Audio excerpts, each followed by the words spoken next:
It may sound incredible for some people, but it is true that unprecedented level of human rights violation has occurred in the 1947 India-Pakistan War. Out of the total population of about 25,000 of Mirpur city, about 18,000 unarmed men, women and innocent children were brutally killed within 24 hours on November 25th, 1947. Remember this date, people. This is the date when the city of Mirpur fell to the hands of Pakistani raiders. Out of the remaining about 7,000 citizens of Mirpur, about 3,500 wounded and were made prisoners and dumped in an old Gurudwara building at Alibag, where they were further tortured inhumanely. The remaining who escaped from the clutches of the enemy reached Jammu, barefooted in such a very miserable condition of starvation and mental agony that is too difficult to describe in words even today. Namaste everyone, welcome to another interesting video from Brahmaj. Well, you already know the topic of the day. Today we are going to analyze the Mirpur Massacre in detail. Before that, if you are new to the channel, then please subscribe and hit that bell icon. Okay, let's begin. Soon after India's independence, a revolt began in Poonch and Mirpur District, and the Pakistani Army formulated a military strategy to invade Jammu and Kashmir. The military effort was reported to be codenamed Operation Gulmarg, which was said to be aided and supervised by the British military officials. I'll make a separate detailed video on Operation Gulmarg in the future. For now, let's focus on Mirpur Massacre. Prior to the 1947 Kashmir War, the Mirpur district had roughly 75,000 Hindu, Sikh inhabitants, accounting for approximately 20% of the population.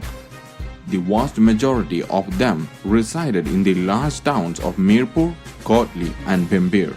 Refugees from Jhelum in Pakistani Punjab took refuge in Mirpur, boosting the non-Muslim population to 25,000. The year was 1947. Heavy enforcements of Pakistan Army took position on the ridge known as Palan Dagala and also commenced heavy shooting and sought to besiege the tiny garrison of state forces on the river Jhelum, around 10 miles from Mirpur city.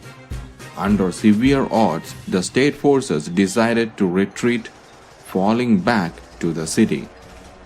This brought the enemy right to the gates of Mirpur city, which now looked within its easy reach. But the people of Mirpur were not prepared to give in without fighting.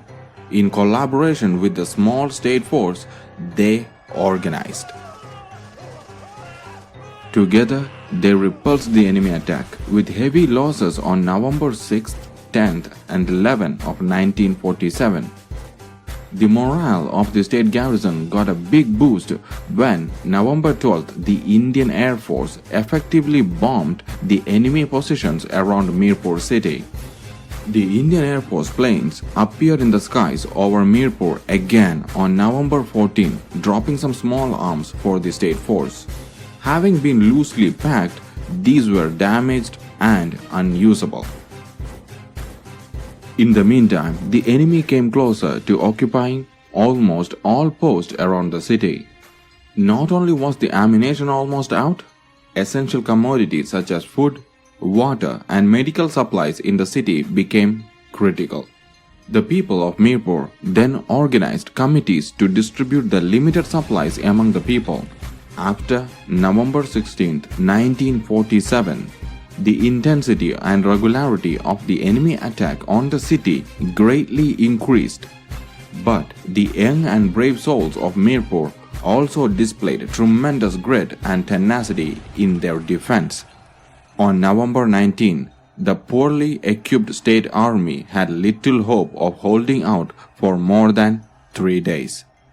In that situation, the state garrison received another consignment of 25,000 rounds of ammunition airdropped by the Indian Air Force. Though insufficient, the extra ammunition boosted the morale of the state garrison tremendously. The next day, another massive attack was made on the town and the enemy managed to break through the defense on the southwestern portion of the city. The enemy was then rebuffed in hand-to-hand fighting with the young men of Mirpur and the soldiers of state army. The enemy was pushed back and their attempt to enter into the city was foiled. Unfortunately, on November 21, 1947, the wireless communication device with the garrison went out of order and all contacts with the country were lost. The airstrikes of the Indian Air Force against the enemy also declined thereafter. On November 22nd and November 23rd, the enemy used its full force, putting bullets into the cities from all directions. This continued day and night without any break. On November 24th came the final blow when a full battalion of the enemy, strongly supported by artillery, launched an attack on the southwestern part of the Mirpur city. This was the heaviest attack witnessed so far. The post put up the most spirited resistance, but the enemy came in wave after wave after wave, and after 6 hours of ceaseless fighting, this portion of the defense was overrun by the Pakistan Army units, which entered the city at midnight. Alarmed by the most critical situation, the internal flying squads engaged themselves in hand-to-hand fight with the infiltrators and kept them on their toes at the cost of their own lives till the morning of November 25th.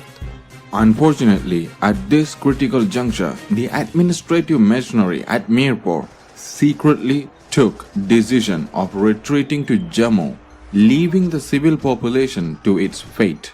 This created panic, chaos and confusion among the civil population. Thousands of women committed suicide to save themselves from the clutches of the cruel enemy, and rape let loose by the invaders.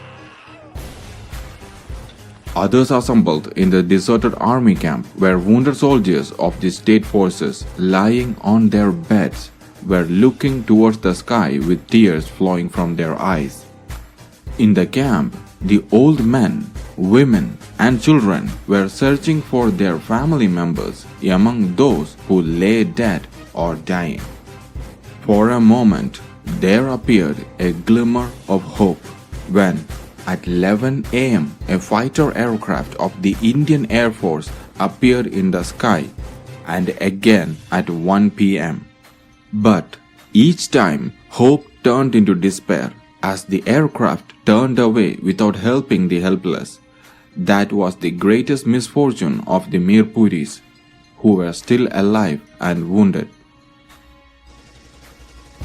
The enemy then greeted the people of Mirpur with showers of bullets from all sides, and the whole town was covered with the blood and dead bodies of over 18,000 people. About 3,500 wounded and half-dead people were made prisoners, while another group of about 2,000 to 3,000, after walking miles and miles barefooted, managed to make their way to Jammu. Their very miserable condition of starvation and mental health is too difficult to describe in words.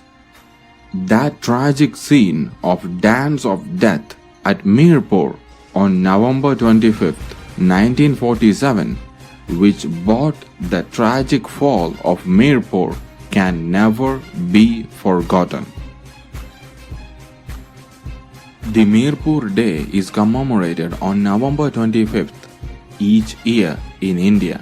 Mirpur, presently in Pakistan-occupied Kashmir, was cursed on this day in 1947. The Pakistani raiders killed around 18,000 Hindus and Sikhs, and injured approximately 3,500 others out of the total population of 25,000. On this day, Mirpur Mahajan Sabha organizes programs in which people from all walks of life, including school children, engage in procession and meeting, among other things, to pay honor to the martyrs. That's all I have for today. If you are interested in learning more about Indian history and Indian culture, then please subscribe to my channel and don't forget to hit that bell icon. I'll be back with a new video soon. Till then, Jai Hind, Jai Bharat, Vande Mataram. दूर हटो है दुनिया वालों, हिंदुस्तान हमारा है। दूर हटो है दुनिया वालों।